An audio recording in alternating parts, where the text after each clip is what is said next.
Very good morning to all of you. हम बात कर रहे हैं आज एक नए चैप्टर की जिसको हम कहेंगे रे ऑप्टिक्स। एनसीईआरटी पार्ट 2 का सबसे पहला chapter, chapter number 9 ray optics, और चैप्टर नंबर 10 है wave optics. Chapter number 9 ray optics, chapter number 10 है वेव ऑप्टिक्स। अब ऑप्टिक्स का मतलब हमको पता है, it is the study of light, study of different properties of light. Light के अलग अलग प्रॉपर्टी का स्टडी करना, दैट इज द ऑप्टिक्स। और इसे दो पार्ट में हमने क्यों डिवाइड किया है, क्योंकि लाइट की अलग अलग प्रॉपर्टी को समझाने के लिए अलग अलग कॉन्सेप्ट का हम यूज करते हैं, अलग अलग मेथड का हम यूज करते हैं। सबसे पहले हम बात करेंगे प्रॉपर्टीज ऑफ लाइट, तो ही हम समझ पाएंगे कि रे ऑप्टिक्स का मतलब क्या है और वेव ऑप्टिक्स का मतलब क्या है, ज्योमेट्रिकल ऑप्टिक्स का मतलब क्या है, वेव ऑप्टिक्स का मतलब क्या है। हम बात कर रहे हैं सबसे पहले properties of light. Properties of light, light की प्रॉपर्टी। ओके, पहला प्रॉपर्टी है रिफ्लेक्शन। ओके, रिफ्लेक्शन का मतलब हमको पता है कि bouncing back of light in same medium when it strike on opaque medium. Okay, किसी ओपेक सरफेस पर अगर लाइट इंसिडेंट होती है तो वापस से उसी मीडियम में रिफ्लेक्ट हो जाती है। Bouncing back of light is called reflection. Second property, ये रिफ्लेक्शन के जितने भी कॉन्सेप्ट है हमारे टर्म 2 के एग्जाम में नहीं आने वाले हैं। डायरेक्टली हम बात करेंगे सेकेंड प्रॉपर्टी की, जिसे हम कहेंगे रिफ्रैक्शन।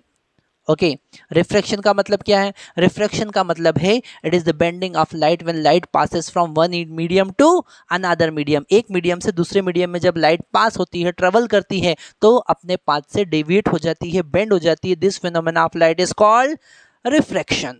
थर्ड प्रॉपर्टी है डिस्पर्जन। ओके, अब ये डिस्पर्जन क्या है?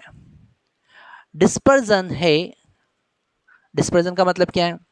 डिस्पर्जन है it is the splitting of light into its 7 constituent colours. Okay, that is called dispersion. जैसे प्रिज्म से लाइट पास होता है तो 7 अलग अलग पार्ट में डिवाइड हो जाता है। ओके, स्प्लिट हो जाता है, that is the dispersion. Rainbow formation dispersion के कारण होता है। ओके, तो डिस्पर्जन। फोर्थ प्रॉपर्टी है इंटरफेरेंस। ओके, फिफ्थ प्रॉपर्टी है डिफ्रैक्शन। सिक्स्थ प्रॉपर्टी है पोलराइजेशन। और सेवंथ प्रॉपर्टी है photo electric effect. Okay, photo electric effect. Okay, तो ये जो स्टार्टिंग की 3 प्रॉपर्टी है और नेक्स्ट 3 प्रॉपर्टीज जो हैं, इनको हम वेव कॉन्सेप्ट की हेल्प से समझ सकते हैं। ओके, है ना? तो इन्हें हम कहेंगे wave nature of light. Okay, ये जो 3 प्रॉपर्टी है इन्हें हम वेव ऑप्टिक्स की हेल्प से समझेंगे। मतलब कि लाइट को एक वेव की तरह हम कंसिडर करेंगे, जैसे कि हमने इलेक्ट्रोमैग्नेटिक वेव के कॉन्सेप्ट देखे थे, वेवलेंथ की बात कर रहे थे, हम फ्रीक्वेंसी की बात कर रहे थे। उन सारे कॉन्सेप्ट की हेल्प से हम इन 3 प्रॉपर्टी को समझेंगे। पर ये जो ऊपर की 3 प्रॉपर्टी है, हम रे डायग्राम की हेल्प से समझ सकते हैं, हम ज्योमेट्री की हेल्प से समझ सकते हैं, हम कुछ ट्राइंगल के कॉन्सेप्ट लगा सकते हैं, कुछ रे के कॉन्सेप्ट लगा सकते हैं, कुछ लाइन के कॉन्सेप्ट लगा सकते हैं। तो इसे हम कहेंगे रे ऑप्टिक्स या फिर ज्योमेट्रिकल ऑप्टिक्स।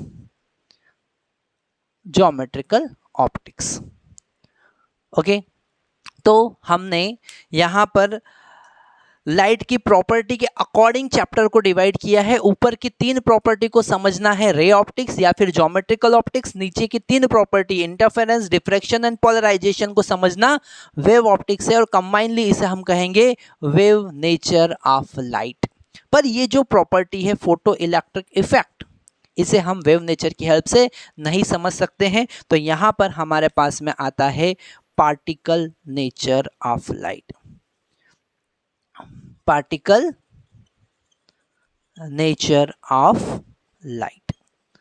ओके, यहां पर हमारे पास में आता है पार्टिकल नेचर ऑफ लाइट। तो हमारे पास 2 टाइप के नेचर हैं, wave nature of light and particle nature of light. तो इन दोनों को मिलाकर लाइट को हम कहते हैं ड्यूल नेचर। है ना। इन दोनों के लिए हम क्या कहेंगे, ड्यूल नेचर ऑफ लाइट, हम कहेंगे dual nature of light. Okay, dual nature of light, particle nature of light या फिर क्वांटम मैकेनिक्स। तो यहाँ पर लाइट की प्रॉपर्टी के अकॉर्डिंग ये है हमारे पास में चैप्टर नंबर 9, ये है चैप्टर नंबर 10 और ये है चैप्टर नंबर 11। ऐसे हमने टर्म 2 के 3 चैप्टर को केवल लाइट की प्रॉपर्टी के लिए यूज़ किया है। लाइट की अलग अलग प्रॉपर्टी को हम इन तीनों चैप्टर की हेल्प से समझेंगे। टर्म 2 में रिफ्लेक्शन की हम बात नहीं कर रहे हैं, हम डायरेक्टली रिफ्रैक्शन की बात करेंगे। रिफ्लेक्शन का मतलब क्या होता है, bending of light when travel from one medium to another medium. एक मीडियम से जब दूसरे मीडियम में लाइट ट्रेवल करती है तो अपने पाथ से डेविएट हो जाती है, बेंड हो जाती है। This phenomena of light is called refraction.